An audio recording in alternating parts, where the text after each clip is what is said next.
Welcome everyone to Live with CXPA. I am Gabe Smith, CCXP. I am the content manager for the Customer Experience Professionals Association.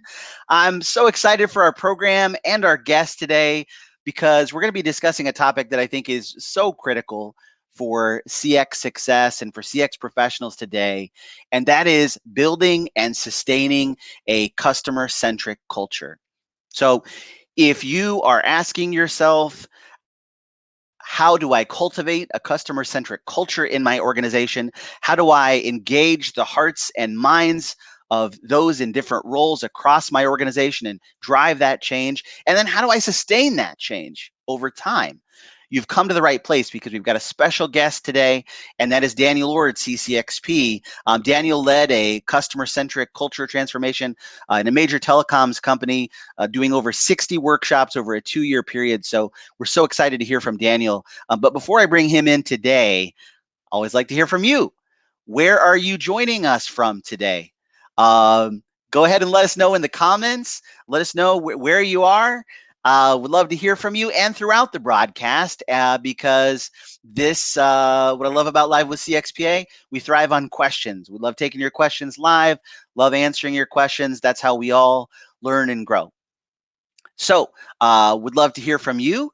And I'm going to introduce our guest, Mr. Daniel Ord, CCXP. Daniel is the founder and director of OmniTouch International, where he has spent the last 20 years helping and inspiring people to deliver great customer and employee experience. Daniel and his team offer more than 25 industry-leading workshops, including CX management, CCXP certification prep, contact center management, quality assurance, employee experience, customer service across channels, coaching, people management, leadership, culture. You cover the breadth of the customer ecosystem, Daniel. I don't know when you sleep.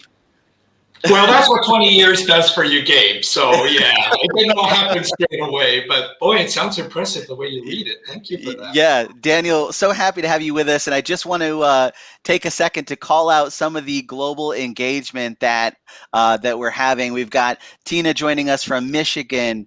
Vanessa's joining us from Paris. We have Adiromke from Nigeria. Vivian from Nigeria. We have Thabo from South Africa. We have Silicon Valley represented, Mumbai, the Netherlands, Kenya, Italy, Panama. Love seeing the global engagement this morning, Daniel.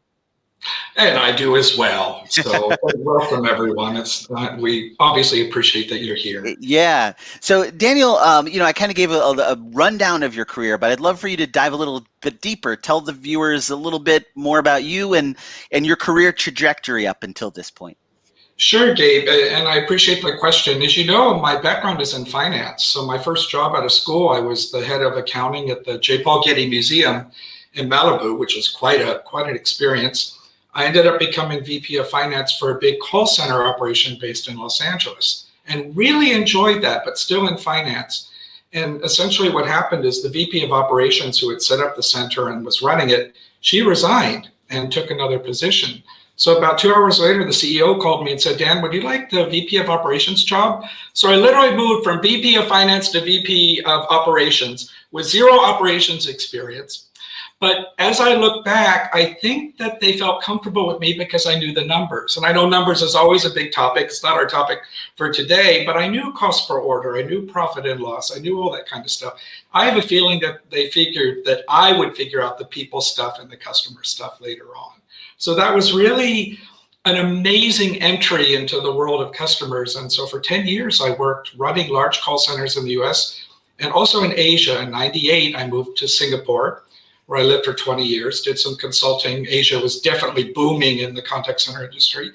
And then in 2001, which is 20 years ago, it's hard to believe, I set up my own company and basically do the kinds of things you described earlier. So I think right now it's just life is really good. In the old days, we'd be traveling, teaching people contact centers, customer service, and CX. Now, honestly, it's what time zone am I on, and everything is digital. So yeah. All good. Thanks for asking. No, absolutely. So I'm excited to dive into this topic. And we were talking about the things that we could discuss, and you'd mentioned that you did this massive culture-focused engagement running 60 workshops over a 2-year period, I thought, my goodness, there are probably some lessons to learn. But before we get into that, you give us some context around that particular engagement. Why did your client feel it necessary to embark on a pretty significant culture change effort? What were their overall objectives? I think that's a really fair question. It's an Asia-based telecom, and in Asia, telecoms tends to be quite saturated and very, very competitive. So what the leadership had done is they sat down and they said, well, what's made us successful up to this point is not going to get us to be successful in the future. The world's changed. So what the leadership team did was they actually sat down and they relooked at themselves and they engineered a new vision and a new set of values. Now, we weren't involved in that part. They did that internally. But they decided that they wanted to socialize those values and that vision across every employee of the company, and they wanted to do it with an in-person workshop. This is obviously all pre-pandemic.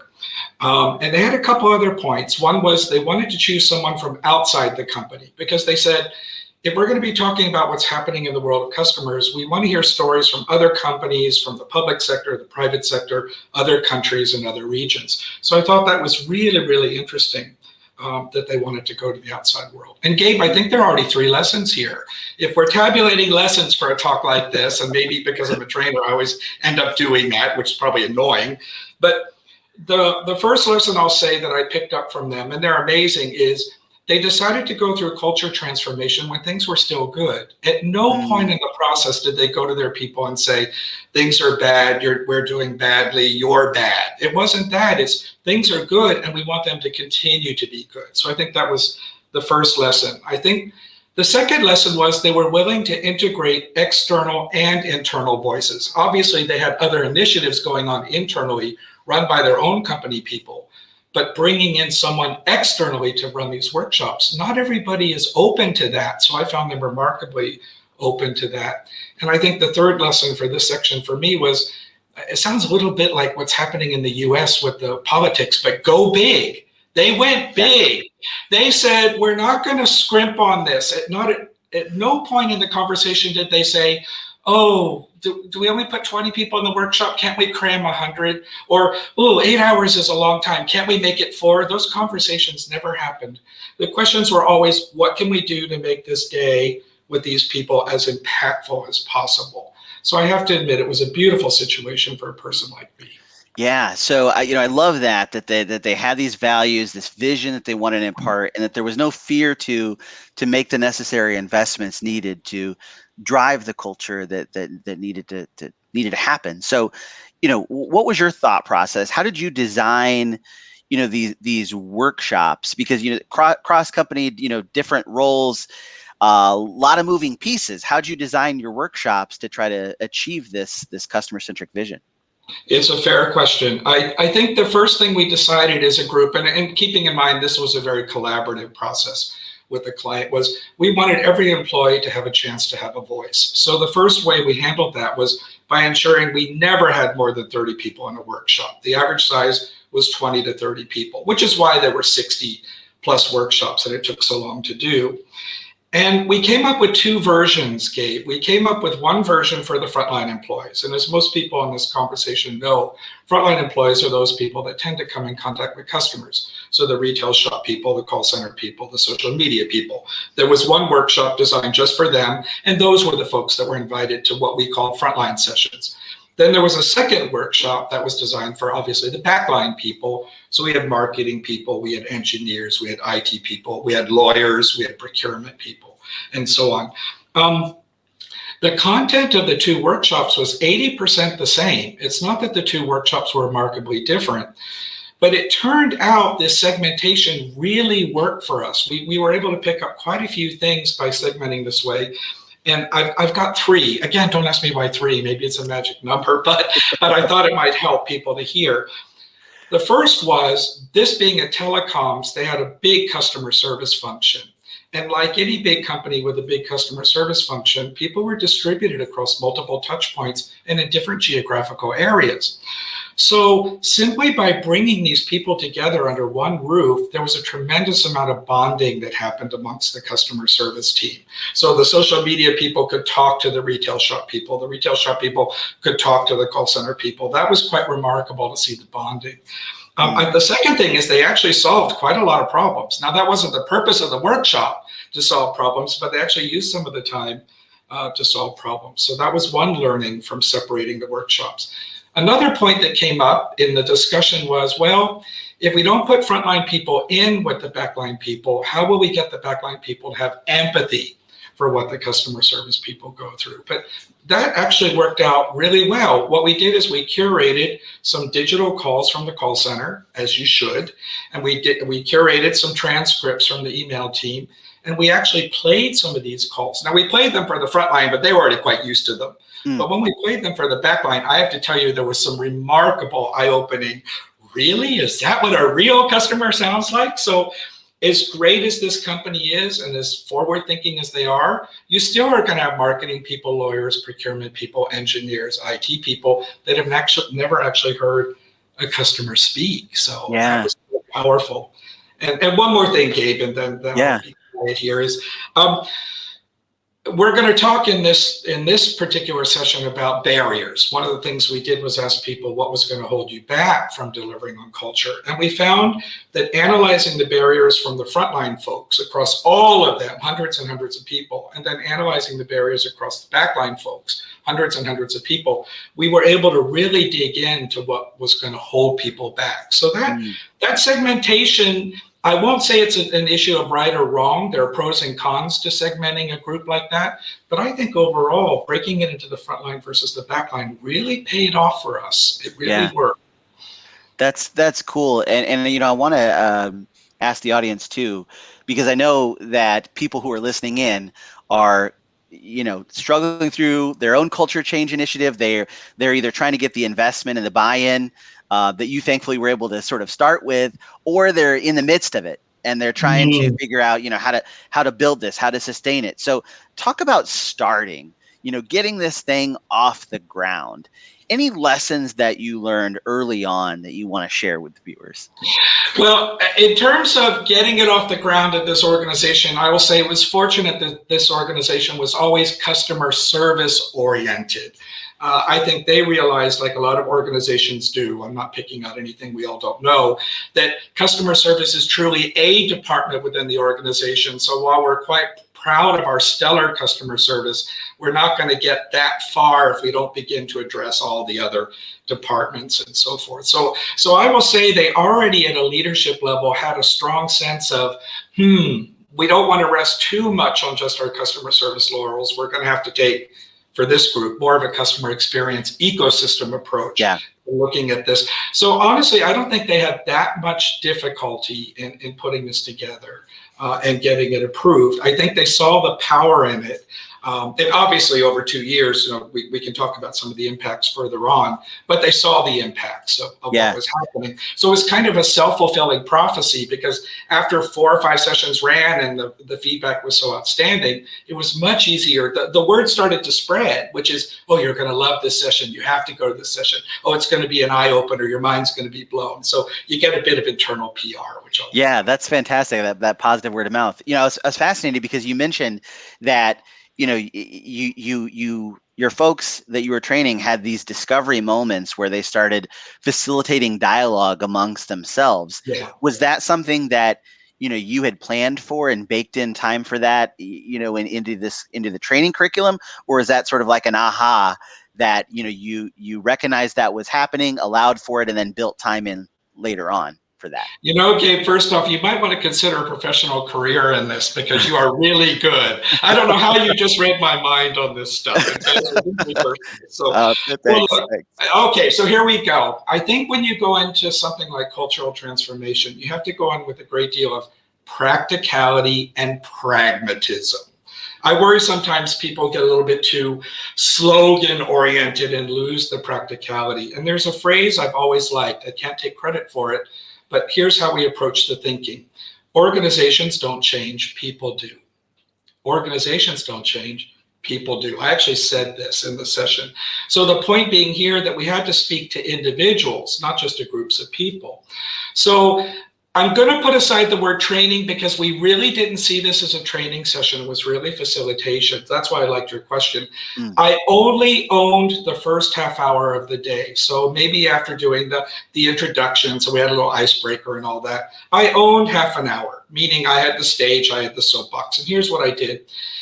I went through each one of the principles, the new values or principles, one by one. I explained what they meant to me, how I interpreted them. And then I shared case studies. Maybe that word's a strong word. I shared examples I'd come across in other companies where they had used that exact value or where they had brought it to life in other companies or other countries. So the whole point was to share with them my perspective on it. And I think when people go through values workshops or values training, I think they go through 3 phases. And I told them, you're going to go through 3 phases with me. So here I babble on from 9 to 9:30, let's say. I have that half hour. At 9:30, I said, guys, you're going to go through 3 phases. Can I tell you what the 3 phases are? You ready? Here we go. Phase 1, I want you to intellectually understand these values. Well, good news. That's what I just did. I rattled on for 30 minutes so you could intellectually understand them because you have to know what they are. Phase 2 is come to believe in those values. But here's what's interesting, Gabe. This is very personal. People come to their own belief in their own way and in their own time. So of course, as a facilitator, I want to help inspire, I want to help persuade, I want to help influence, but I can't make anybody believe anything. That's not my job. I'm not a dime store Svengali that can stand on a soapbox and hypnotize you and say, you're going to believe all this by the end. I think that's talking down to people when you do that. So I was really clear that some of you are going to believe some of these values straight away. I can see in your eyes. Others of you are going to want to think about it. But don't worry. In the time in the rest of this session, when I'm not the one babbling at you, you're going to have a chance to explore these things. And Gabe, there's a sentence I wrote down I thought was really relevant here. If you want long-lasting behavioral change, you have to help people find it within themselves. You can't mandate it. You can't Svengali it. You have to help people find it within themselves. That's the belief stage. And then the third stage, and obviously the one that companies want, is they want people to act on those values, to behave or act in a way that's congruent with those particular values. So belief becomes kind of an engine for the action. So if I had to sum this all up, here's how I'd sum it up. I'd say, you understand, you believe, you act. And if we can harness those 3 phases at the individual level and get groups of individuals to go on that journey, that's where your organizational change is going to come from. So what do you think? I mean, I'm curious what you would want us to think about that. I'm curious too. Make sure to get your questions into Daniel. We'll make sure we get to as many as we can. I love that, Daniel, because I think, regardless of the people who are listening right now are facilitating workshops. Yeah. They are trying to facilitate change, and they're trying to manage change and influence others, even when those others may not be accountable to them for the results. That's a big part of the role of the CX Pro, right? Yeah. So, I think what you're saying, is very relevant, regardless of, if it's a workshop that you're tackling or not. So, I know you do so many workshops. You touch on every aspect of customer experience management and various customer touch points, from contact centers to deep dives into the CX discipline. And, from doing 60 of these things, I mean, what struck me when I heard you say that requires so much passion and commitment to stay fresh and to stay engaged and energized. So you must have had, some favorite things that, kept you motivated. What was your inspiration as you went through this? Well, I mean, the first off is, thank goodness it wasn't a training. You really have to look at it as facilitation. And I think the second thing is when you break those chains, that you have to make people believe in things, because that's a no-win proposition. People come to these beliefs in their own time. Let me share with you the one aspect. I like the entire workshop. It had a lovely flow. I'm happy to share it or write an article if people are curious about what went into a one-day workshop. But there was one piece that really, really worked. And let me explain that piece. We let people openly share what would hold them back. That's exactly how I said it. What's going to hold you back? We called it the barriers. So let me set the stage for how we did this. So imagine you're in a big, lovely corporate training room or meeting room, and out on the floor you see 30 people. Well, 30 people is basically 5 groups of 6 or 6 groups of 5. So imagine in your mind's eye you're looking out and you see 5 groups, and you see 5 or 6 people sitting at each table. Now each table will be comprised of different functions. So in a frontline session you might have 2 call center people, 2 retail people, a social media person, and so on. In a backline session, you might have 2 marketing people, a lawyer, a procurement person, and an engineer. That's what I actually loved, was seeing all the different functions all sitting together. So what I asked them to do, and they had an hour to do it, was just talk to each other. I'd like you to go one by one around your table, and I'd like you to talk about your job, yourself, and please share what's going to hold you back. Now, we went through 3 or 4 different values. So I said, if you want to go through each value and explain, I might get held back on this particular value or that particular value, please feel free. You can please be as specific as possible, but literally go around each one of you and share what's going to hold you back to everybody else. So that's all they did, was talk for an hour. I got to walk around and say hi and kneel down and say how you do, and that's it. There's no training here. And after about an hour, then I said, okay, guys, I can sense we've reached a point in the conversation where you've all gone around and talked to each other. Here's what I'd like you to do. You'll notice you all have flip charts at your tables. I'd like you to now transfer all those barriers onto a flip chart. So if there's 5 different functions at the table, Cindy, you're in engineering. Cindy, you write down the barriers you talked about in engineering. And Albert, you're in procurement. You write down the barriers for procurement. So they spent a few minutes writing it all down, and then you can predict or guess what happened next. And it was my favorite part. Every table presented to the whole group. I just got to sit on a big table and swing my legs and listen. It was pure facilitation. Yeah. Because they would stand up one by one and say, well, here are the barriers. I work in number 1626. We handle the hotline inquiries on blah, blah. And here are the issues that we're facing. Anyone in the room could ask questions. They could comment. They could clarify. They could say, yeah, I face that too. I mean, it was pure bonding and discussion across all the folks. And we just literally went around and let that happen. Sometimes it took an hour, sometimes it took 2 hours. So you're literally talking about a 1, 2, 3 hour exercise. I will say the fact I came from outside was probably a big help. I wasn't an employee of the company, so I had no political stake in the things that they had to say. It was a safe room. By the way, it actually felt like therapy at times, because people would cry, people would raise their voice, that you could see the care and the passion that came out in the people. And Gabe, I think what's important to clarify, and I did have to clarify this a couple times in the sessions, we're not here to solve the problem. If you raise up a barrier, we're not necessarily going to solve that barrier, but at least we're going to give that barrier airtime. We're going to honor that barrier. We're going to put it down. And another thing I'd like to say about these barriers, they were allowed to share any barriers. So let me start with the personal ones. A personal barrier is, I think that value is stupid. That's a personal barrier. Why would a company pick that? That's dumb. Another barrier would be what I call an ecosystem barrier. I like the value, but there's no way that's going to work in our company because we don't operate that way, or our departments don't work together that way. Can I tell you another ecosystem barrier that popped up? It rears its ugly head in every company. My boss is never going to go for this. My boss is never going to go for this. Of course, that popped up now and then. But we didn't exclude any barriers. You were allowed to openly talk about whatever it was you felt. So again, it was a very, very interesting process. Yeah. So I'm curious, what did you do with the barriers? You know, you're compiling all this information. What did you do with it, and what expectation did you set with your participants around what you were going to do with it? Well, first off, we were always very transparent. There were no hidden doors here. There was no Wizard of Oz, the man behind the curtain stuff. It was all, look, guys, let me tell you what I'm going to do. I'm going to take all your barriers I'm going to take them home tonight after you all go. I'm going to rip them off. That's why I always ask them to try and write in their best handwriting. And I created what we call a barriers report. And within 24 hours, I would have sent to my direct client contact, here's the barriers report for July 14th from the frontline group that was there. And I did kind of in a thematic research way. Here were the barriers raised by departments, the top one, the second one, the third one. Here were all the qualitative comments. Now, Gabe, obviously when I was facilitating, I was digging for the kinds of things I knew management would want to know. So if someone said, my barrier is X, and that's all they said, then a person like me might say, can you explain that a little bit more? A bit, CX therapy stuff.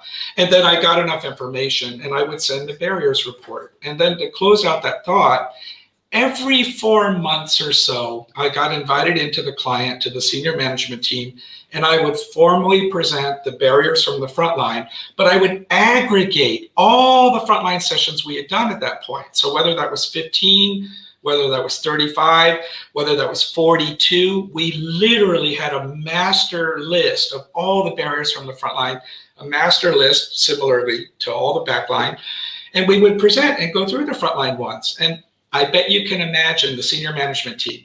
As a few of them would flash up on the screen, they'd be like, yeah, we kind of expected that one. And then I flash the next one, they go, really?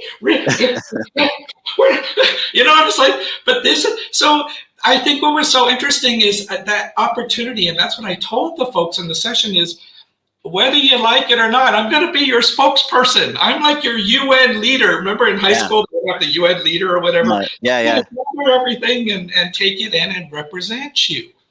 And here's the other thing that was self-fulfilling about doing this. After we had that first big aggregated barriers meeting with the senior management, they went and fixed a couple things straight away. And so I was able in the next session to say, not only are we all going to go through this process together, let me tell you what was fixed because of your colleagues in the session that came 6 months ago. And they were like, oh yeah, we noticed that they changed this or that. I said, yeah, but that was because of you. So classic VOE stuff, Gabe. That's phenomenal. What a great way to drive their, what a great way to drive their interest and engagement, right? To know that you are about to step into a session that is going to potentially lead to some meaningful changes to improve your work and to improve the customer's experience at that touch point. Yeah. And to really say that, they want to hear what we have to say, good, bad, or ugly. There was no whitewashing it. Obviously, I said to them, this is part of my job. If you stand here and tell me you don't like your boss, there's not much I can do with that because they're going to look at me and say, why doesn't she like me? And they all started laughing. So I said, if you want that to be your barrier, you're going to have to tell me specifically why you don't like your boss. So later on, when I'm presenting in the big CEO, I'll say, they don't like you because you're very much like this. And then they all started laughing. So I said, you're welcome to raise barriers, but please put some content or context behind it because we can all criticize, but you have to kind of explain what's making you uncomfortable a little bit, right?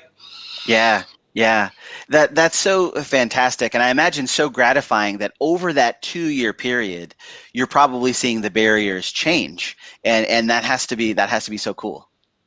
Now, I have to admit, I don't get involved. I recognize all this Agile methodology and all that. I think it's all really cool. I don't specifically get involved in that with myself. But this particular workshop was just one of a number of pillars that they were rolling out. So while we were doing these kinds of workshops, they were also out there doing all these kinds of Agile projects, improvement, continuous improvement, tightening up their VOC processes. So everything was kind of engineered out by a small team of about 4 people. 4 people in the company. It sounds like a classic CX team, doesn't it, Gabe? Yeah. Really. Yeah. And one of them was responsible for me, but she actually said, oh, you're easy. It's all this other stuff that's hard. You just go do you go make them laugh and cry, and we'll take care of the rest. So. Yeah. So Daniel Gulam asked a question. I think it's a good one. Is management okay with only barriers, or would they also want to hear the good stuff as well? I think the point here was management, and I like the question, Gulam. The point is, guys, we're going through change. These are the behaviors that we think are important. We really want to see you act on these behaviors. So if you're going to act on these behaviors, that's great. We don't need to spend a lot of airtime on that, or you can do that with your bosses. You don't need to do that in the context of a cultural workshop. But when Dan's here, maybe we can share with Dan what's going to hold us back, because that's the stuff we have to lift the rock and look at and fix. So it's not that we were ignoring the good. As a matter of fact, in a moment, I'll share with you some of the really surprisingly good stuff that popped out. But this was really about, okay, the company has put this on the screen. They've said these are the values we want to adhere to and believe in. So please tell us now. Sometimes I would be silly and say, speak now or forever hold your peace. I mean, you can tell already we get a little bit silly, but you have to. That's why it never gets boring, by the way. Yeah. So Gulam, I hope that answers the question. It's not that we were ignoring the good, it's that our job was to uncover the barriers. So Yeah, fantastic. Getting some love and comments. Tatiana says, very insightful, taking notes as you speak. Awesome. Glad this is valuable, Tatiana, and glad that you're joining us. So, Daniel, I know that, as I said, there's others here who are trying to figure out, how do I ensure that my organizational values or our customer promises or whatever they are embedded in our hiring and our onboarding and our ongoing training. So what advice would you share to others who are fighting this important battle, doing this important work to turn the wheel and shift the culture in their organization? Yeah, Gabe. And I think the first thing is, and again, I'm not saying anything that many of you haven't heard or don't know, but sometimes we have to hear the basics again. You have to first off look at this for the long haul. We're not talking about 6 months or a year. I mean, this particular organization invested 2 years. By the way, one thing I didn't mention at the beginning is they ran a whole nother set of workshops for the same people. And I was asked to do it or consider doing it. And at that point, I was shifting from Asia to Europe, which is why I didn't actually take on that particular engagement. So I want to point out that they had another round of 2 years. They're talking about 4 or 5 years worth of workshops. So they were kind of following up on all that particular stuff. So the time frame matters. The other thing is, and again, I'm telling you things that you already know, but you embed this in the hiring process. So I think when you're doing hiring of anybody, you're using behavioral interview questions. You're asking, can you share with me an example of how you used ownership in your own career? Now, you can say that to an engineer, or you can say that to an email writing team member. So I think the hiring part, the hiring thing I've always heard and found very useful is, we got to get the right people on the bus, we got to get the wrong people off the bus, and we have to make sure the bus is moving in the right direction. And I have seen clients over the years going through different kinds of transformations, which were very clear that we need to get better about who we hire, and we have to recognize that not everybody is going to make it. Now, some people get a little bit frustrated when they hear me say that, but that's just the reality. There will be some group of people who will say, no, I don't like these values. I mean, I worked for a global courier company for many years, doing training and that kind of thing. They were super high paced and super on time. As you can imagine, their whole business promise was being on time. Not everybody could take that. So there were some people that would join that and say, this fits with who I am. Their values align with my internal values. I like it here. Whereas someone else will say, oh man, their values are so contradictory to my own. It's not a good, bad thing. It's just that it didn't fit. So I'm not going to work here. So the hiring, it's funny. I was just having a conversation with a colleague this morning about rituals. I'm a huge fan of rituals, which is those regular daily or weekly or monthly events where you highlight some aspect of customer service. I think one of the examples that we talk about is a software team that has a funeral for an old version of software when they retire it. And they all put on black and burn candles and have a eulogy for version 2.x13. But that's a ritual to say, you've met the customer's needs up to this point. We love you, have a rest in peace, and move on. I mean, the classic one is the Ritz-Carlton. They all get together 15 minutes every morning, et cetera, et cetera. So I think embedding these kinds of rituals also has a big part to play. Yeah, great thought. And there's a question that came in that I think is a good one. Pratik asks, how do you help prioritize these action items? Is that something that you helped, as you're taking these barriers back, is that something that you helped with, or were they doing that internally? I have helped with other clients when it came to financial aspects, because as I mentioned earlier, I'm an accountant or former accountant, so I'm good at doing the financial prioritization. For this client, I wasn't asked to do it, but I was there in the room when they had some of these discussions. I will say this, and I hope it helps.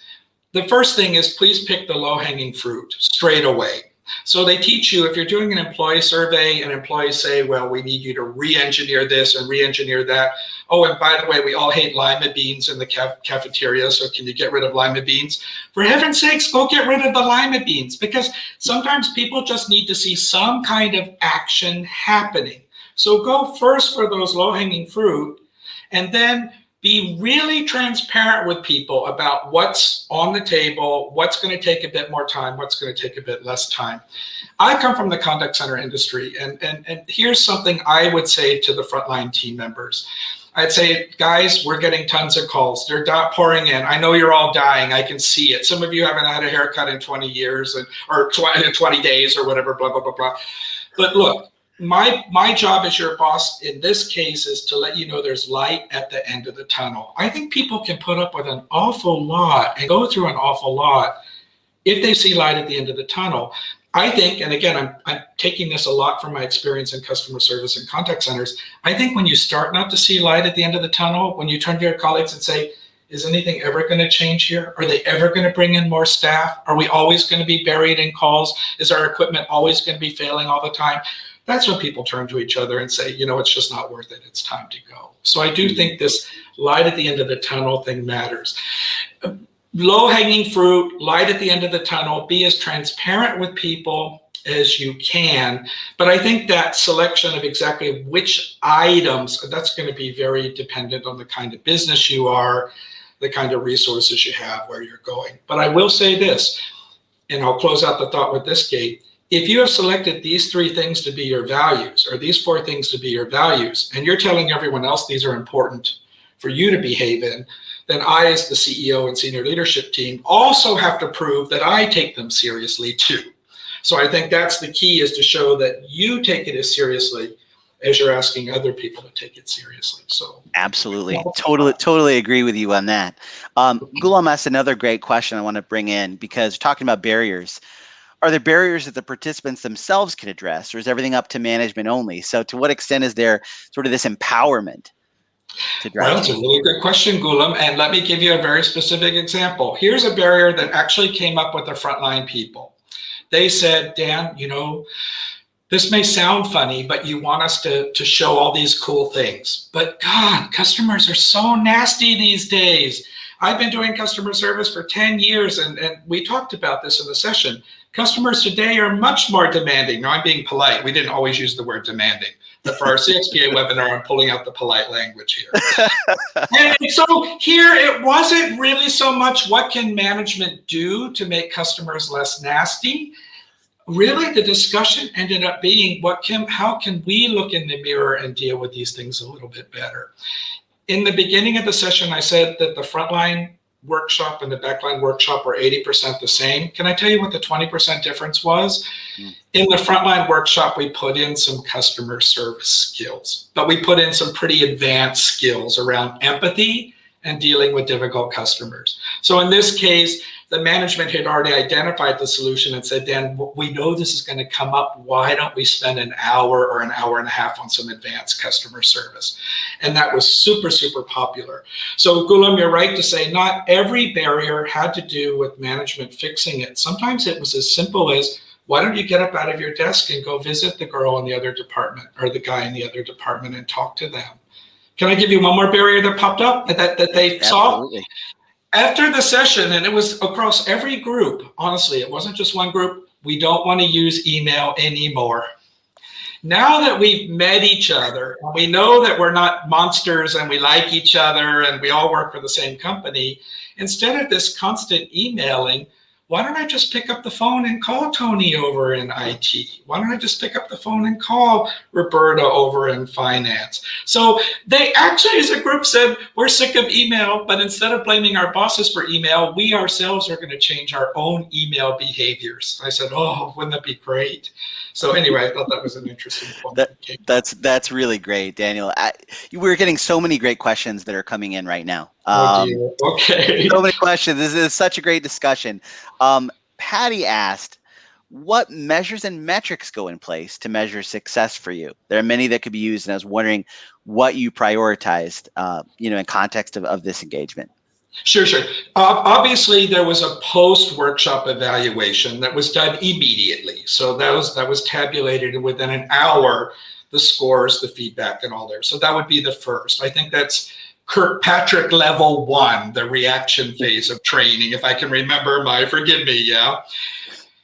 And then it was the longer term feedback that, yeah, Dan, you did give us good barriers to work on. We can tell that the data or information you gathered in the sessions sounded real to us. You were definitely cluing into real problems, because the concern was if the trainer sits there and just transcribes a bunch of flip charts, they could hand over to the management team a bunch of nonsense. And then the management team is like, what are we supposed to do with this? But they actually fed back and said, the barriers that you gave to us were very clearly laid out, had a lot of detail that you obviously dug out of the participants, and that allowed us to approach the solutions more clearly. So there was some short-term instant feedback, like the testimonials and the scores and so on. And then there was the longer term from the client saying, yes, and our people are going back. The managers are telling us their people are excited. By the way, managers had to attend the session too. This wasn't purely for rank and quote unquote rank and file. Every single employee of the company had to go through this. So only the CEO was exempt. Everybody else turned up. So. Wow, that's fantastic. Taking a look at some of the other questions here. Oh boy, this is a big one, Daniel, and I don't know how much time we have. Oh my gosh. Can you share some insight on how to integrate CX seamlessly through all the departments and branches of a company? I mean, obviously we're talking about culture, and I love the CXPA competency framework and knowledge domains, because it gets at this. There's culture, and then there's this organizational adoption and accountability, which so closely related. So, wondering if you have any insight to share there. Well, yes. And I think there's one word I'm going to say, and again, it might be a little bit controversial. Obviously, values are important. That's what this whole discussion is all about. And you can see how much people like Gabe and I and all of you respect values and know how important they are. And that understand, believe, act model really works. Metrics, metrics, metrics. If you're telling people these are the behaviors that you want them to follow, they can't be behaviors that contradict the metrics that they're measured on. And this is a tired example. I'm the first to admit even I'm tired of it. But if you're telling your customer service people, spend time with the customer to solve their problem, make sure you probe deeply and analyze and get to it. Oh, and by the way, and show all empathy. But make sure your average handling time is only 3 minutes. Well, clearly your metric stands directly in the way of one of the values.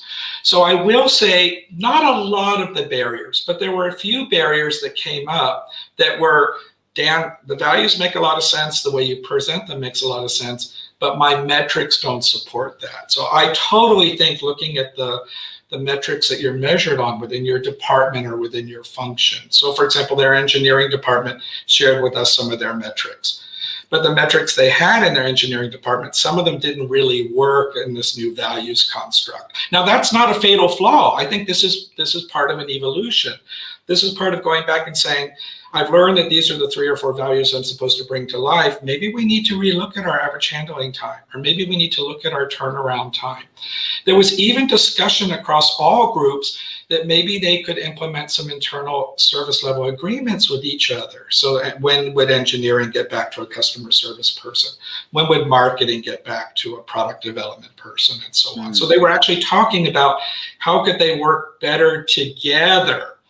But again, the metrics have to support all that. Gabe, I don't know if that answers, but I come back to metrics. It's fascinating to me that that these workshops, really advanced this evolution in a close examination of really not just culture, but all aspects of the business in support of that desired culture. That's what's really cool. There's something I didn't mention, but I'll mention it now on Backline people in particular, because clearly you can tell from my profile and the bio and all that boring bit, I come a lot from customer service contact center.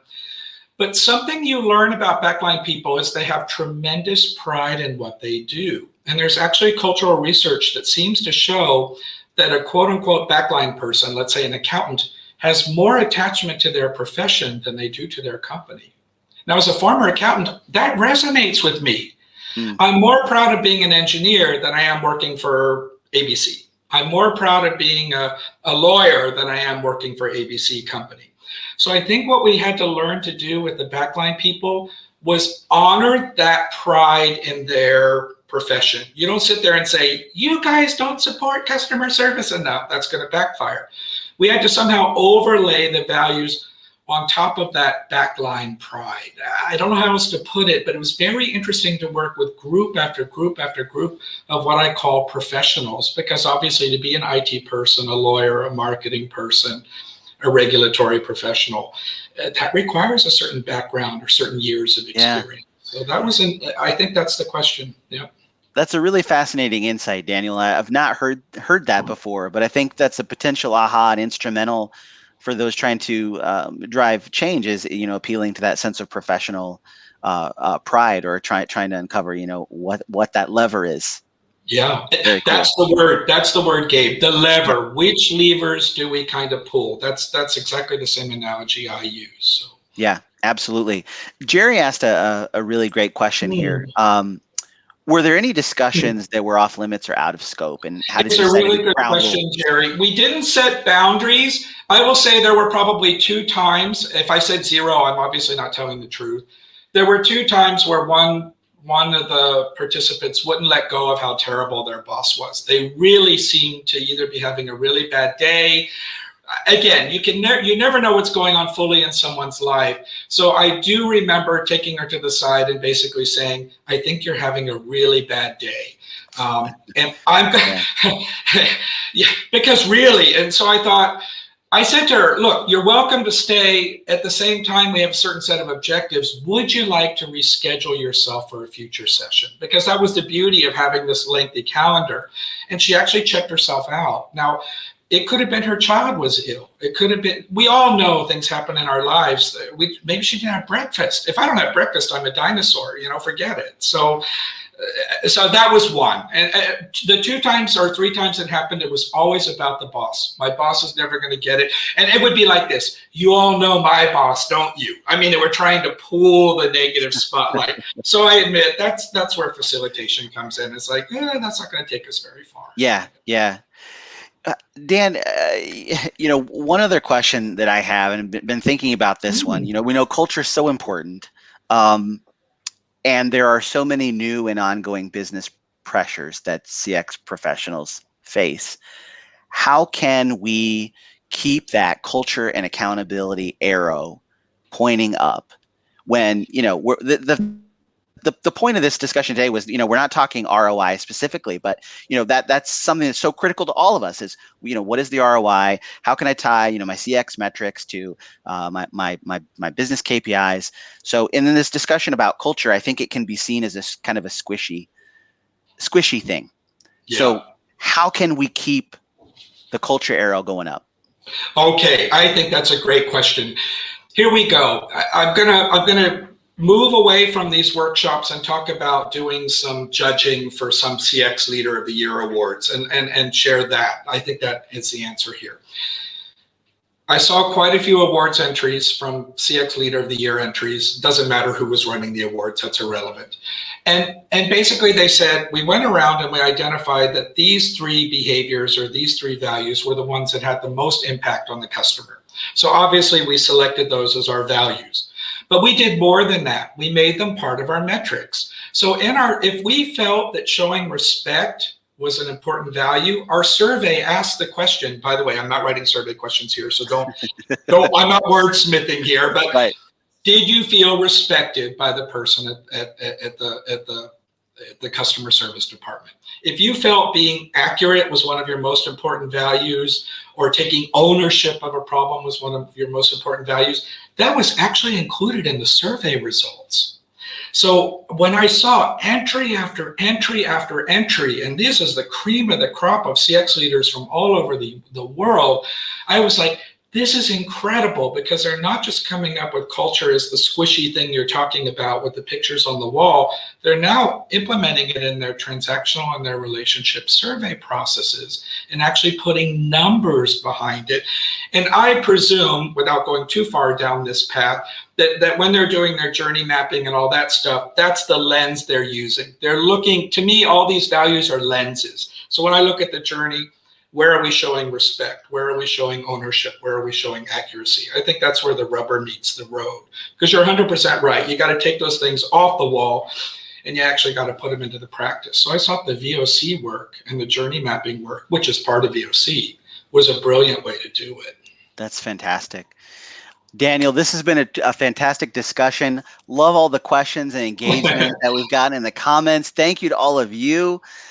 Daniel, you are such a passionate advocate for CX and for creating a customer-centric culture. And also, the work that you have done to advance the cause of CX globally.